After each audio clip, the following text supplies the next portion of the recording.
Dear students and welcome back to English with professor Tabassum. आज की हमारी वीडियो में हम समझेंगे summary of the poem Ulysses written by Alfred Lord Tennyson and this poem Ulysses is taken from degree first sem and Ulysses is a king who has returned from a war that is called the Trojan War, but while he is returning home it took him 10 years to return to his house, okay, and after his return he realized that he has become old now. He cannot travel, he has to retire now, okay, and still in his old age also he is having the desire to travel outside. So let us see and understand the summary. Alfred Lord Tennyson's poem Ulysses, like other poems, deals with the desire to reach beyond the limits of one's field of vision. Means this poem is written by Alfred Lord Tennyson, and in this poem, just like other poems, it deals with a desire, with a wish to go beyond the limits. यानी कि हद पार कर सोचना, अपनी नज़र से भी ज़्यादा, one's field of vision, sight. And the mundane details of everyday life, यानी कि एवरीडे जो डल लाइफ होती है, मंडेन डिटेल्स होती हैं, एवरीडे मोनोटोनस वर्क जो होता है, उसके भी आगे जाती है यूलाइसिस की सोच. Ulysses is the antithesis of the mariners in the lotus eaters. Antithesis यानी कि ऑपोजिट. किसका ऑपोजिट है यूलाइसिस? जो किंग है वो किसका ऑपोजिट है? वो ऑपोजिट है मराइनर्स का. मराइनर्स वो लोग होते हैं जो कि समंदर में सेल करते हैं. अब ये जो मराइनर्स है, एक दूसरी पोएम है लोटस ईटर्स, उसमें मराइनर्स होते हैं, तो उन मराइनर्स का ऑपोजिट है Ulysses. Ulysses is the antithesis of the mariners in the lotus eaters who proclaim we will no longer roam and desire only to relax amidst the lotus fields. यानी कि ये जो पोएम है द लोटस ईटर्स, उसमें जो मराइनर्स होते हैं, जो सेलर्स होते हैं, वो एक लोटस प्लांट खा लेते हैं एंड उसके बाद उन्हें कैद कर लिया जाता है, आइसोलेट कर लिया जाता है एक जगह पर. तो वो लोग सोचते हैं कि अब हम कहीं भी रोम नहीं करेंगे, हम कहीं भी नहीं घूमेंगे, हम लोग बस ये जो लोटस के फील्ड्स है उसमें ही रहेंगे. लेकिन यूलाइसिस जो है उसकी सोच एकदम ऑपोजिट है इन लोगों से, है ना. ये डिफरेंट पोएम है यूलाइसिस. ये जो किंग है वो बुढ़ापे में भी ट्रैवल करना चाहता है. वो उसका जो ट्रैवल है, वो जो जिस तरह लड़ता था, वो हर चीज़ को मिस करता है. ओके, उसे ये मंडेन लाइफ नहीं पसंद है, ये जो डल एंड बोरिंग लाइफ है, monotonous. On the other side Ulysses can not rest from travel. वो रेस्ट नहीं करना चाहता ट्रैवल से, वो हमेशा ट्रैवल करते रहना चाहता है. And longs to roam the globe, यानी कि वो पूरी दुनिया घूमना चाहता है, रोम करना चाहता है. Like the lady of Shalott, who longs for the worldly experience she has been denied, Ulysses hungers to explore the untraveled world. यानी कि एक लेडी शैलॉट होती है जो कि घूमना चाहती है पूरी दुनिया, ठीक है. Who longs for the worldly experiences she has been denied. उसे मना कर दिया जाता है घूमने से, लेकिन फिर भी वो पूरी दुनिया घूमना चाहती है.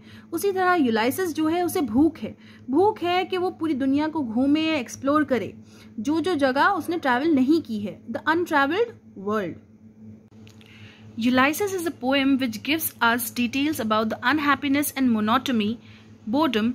Ulysses is going through his old age. यानी कि यूलाइसिस एक ऐसी पोएम है जो कि उदासी के बारे में बताती है. अनहैप्पीनेस एंड मोनोटमी यानी कि बोर्डम, जब आप रोज एक ही तरह का काम करते हो और बोर हो जाते हो, ठीक है. यूलाइसिस जो है वो बूढ़ा हो चुका है. He is in his old age. He is living at his home on the island of Ithaca. वो इथाका आइलैंड पर रहता है. Ulysses is an excellent example of dramatic monologue in which Tennyson adopts a classical hero Ulysses as the main character for his work. यानी कि यूलाइसिस poem जो है वो एक ड्रामेटिक मोनोलॉग है. मोनोलॉग यानी कि एक स्पीच जो कि एक सिंगल कैरेक्टर देता है कोई भी ड्रामा में. सो अल्फ्रेड लॉर्ड टेनिसन ने बहुत ही अच्छे तरीके से यूलाइसिस को अपना मेन कैरेक्टर बनाया है इस पोएम में. Ulysses is not satisfied with his way of life. He still wants to continue sailing. यानी कि यूलाइसिस अपनी जिंदगी के साथ बिल्कुल भी खुश नहीं है, वो सेटिस्फाइड नहीं है अपनी जिंदगी के साथ, और वो बस ट्रैवल करना चाहता है, वो बस सेल करना चाहता है समंदर में. Though he is getting old, the desire for traveling is not sinking in him. यानी कि वो बूढ़ा तो हो रहा है, लेकिन ट्रैवल करने की जो ख्वाहिश है वो उसके अंदर खत्म ही नहीं हो रही. Ulysses expresses frustration at how dull and pointless his life now seems as king of Ithaca, trapped at home on the rocky island of Ithaca. यानी कि यूलाइसिस इस पोएम में एक्सप्रेस करता है अपनी फ्रस्ट्रेशन को, अपनी बेचैनी को, कि किस तरह उसकी ज़िंदगी बहुत ज़्यादा डल हो गई है, मंडेन हो गई है एंड पॉइंटलेस हो गई है. अब उसकी ज़िंदगी का कोई मकसद ही नहीं बचा. वो राजा है इथाका आइलैंड में, वो अपने घर में कैद है रॉकी आइलैंड ऑफ इथाका में. His wife is old and he must spend his time enforcing imperfect laws as he attempts to govern people he considers stupid and uncivilized. यानी कि अब उसकी बीवी जो है वो बूढ़ी हो चुकी है और उसे कानून बनाने होंगे उन लोगों के लिए जो कि जिन्हें वो समझता है स्टूपिड यानी कि बेवकूफ़ और अनसिविलाइज्ड यानी कि जिनके पास कल्चर नहीं होता, वैसे लोगों का वो राजा है और उनके लिए वो कानून बनाता है. Ulysses feels that all his people do is try to amass wealth, sleep and eat. यानी कि जो उसकी प्रजा है, जो उसके लोग हैं, उन्हें बस यही आता है कि किस तरह पैसे जमा किए जाए, किस तरह सोया जाए और खाया जाए. They haven't realized who Ulysses really was or what he was been like. यानी कि ये लोगों ने अभी तक रियलाइज किया ही नहीं है कि किस तरह का ग्रेट राजा है यूलाइसिस. ठीक है. Ulysses is burning with the desire of travelling the world even in his old age. यानी कि वो जल रहा है इस आग में कि किस तरह वो दुनिया घूमे और ट्रैवल करे उसके बुढ़ापे में. As long as he lives he wants to do things that make life worth living. यानी कि जब तक भी वो जिंदा है वो चाहता है कि वो चीज़ों को काम में लाए. He wants to do things and make life worth living. अपनी ज़िंदगी को जीने के लायक वो बनाना चाहता है. He was happy in every moment he spent traveling, even when suffering, when with faithful crew and when he was by himself. When on land and when on sea through storms. यानी कि उसने travelling कभी छोड़ी ही नहीं है, चाहे वो suffering कर रहा हो, चाहे वो बीमार हो, या फिर वो अपने फेथफुल क्रू के साथ हो, अपने साथियों के साथ, अपने कलीग्स, अपने वर्कर के साथ हो, तब भी उसने सेलिंग नहीं छोड़ी. या फिर जब वो अकेला था तब भी उसने सेलिंग नहीं छोड़ी. और जब उसने समुद्र में बहुत सारे तूफानों का मुकाबला किया तब भी उसने सेलिंग नहीं छोड़ी. चाहे वो ज़मीन पे था या फिर तूफान में था, हमेशा उसने ट्रैवल ही किया है. He became famous throughout the world as the explorer yearning to know more. यानी कि दुनिया भर में यूलाइसिस जो है वो मशहूर हो गया कि वो एक ऐसा एक्सप्लोरर है, ऐसा सेलर है जो कि बस घूमना चाहता है, दुनिया के बारे में और जानना चाहता है. He found joy fighting with his fellow soldiers. यानी कि जब वो अपने सिपाहियों के साथ लड़ता था तब उसमें उसे मज़ा आता था. With men he honored and respected and also when he was a part of the Trojan War. जब वो उन आदमियों के साथ लड़ता था जिनकी वो इज्जत करता है और जब वो ट्रोजन वॉर में एक हिस्सा था, यानी कि ट्रोजन वॉर के दौरान वो लड़ रहा था, ये सब चीज़ें वो एंजॉय करता था. All these encounters taught him very costly experiences. यानी कि जी जितने भी लोगों के साथ उसकी वॉर होती थी वो उससे बहुत कुछ सीखा है और ये बहुत ही कॉस्टली एक्सपीरियंस था. ओके, उसकी ज़िंदगी चले गई ना, बहुत साल उसने दिए हैं इस चीज़ को.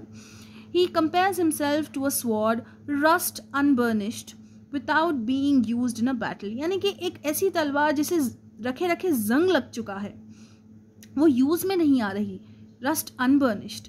तो उस तरह की तलवार की तरह वो अब बन चुका है क्योंकि अब वो किसी भी बैटल में नहीं जाता, अब वो लड़ता नहीं है किसी के साथ भी. तो he is comparing himself to a sword, एक तलवार. Being alive doesn't mean we are living. यानी कि जिंदा रहने का ये मतलब तो नहीं है कि हम जी रहे हैं. It would be disgraceful to sit tight at home and just try to eat and stay alive for a few more years. यानी कि ये बहुत ही ख़राब बात है कि आप घर पे बैठे रहो और बस खाओ और बस जियो कुछ और साल के लिए. Okay, so Ulysses just wants to travel, explore, fight. Ulysses starts describing his son Telemachus who will be his successor. यानी कि यूलाइसिस अपने बेटे टेलीमाचस को डिस्क्राइब करता है जो कि उसका सक्सेसर होने वाला है. यानी कि यूलाइसिस के बाद टेलीमाचस ही हुकूमत करेगा, वो ही रूल करेगा. Right. Ulysses is confident about his son and his rule, that he is conscientious and thoughtful. यानी कि वो यूलाइसिस जो है वो अपने बेटे के बारे में बहुत ज़्यादा कॉन्फिडेंटली बात करता है, उसके राज के बारे में बहुत ज़्यादा कॉन्फिडेंटली बात करता है। वो कहता है कि वो बहुत ज़्यादा कंसाइंटियस है, अपनी ड्यूटी, अपनी जिम्मेदारी को समझता है और वो बहुत ज़्यादा थॉटफुल है। Ulysses looks out towards the port where the wind is blowing, यानी कि वो पोर्ट की तरफ देखता है जहाँ पर हवा जो है वो चल रही है। because he still has the goal of sailing past the horizon, यानी कि अभी भी उसमें ख्वाहिश है, अभी भी उसका गोल है कि वो किसी तरह समुद्र में ट्रैवल करे, ठीक है, अपने हॉरिजन से बाहर आए। he and his former crew want to see the accomplished warrior Achilles.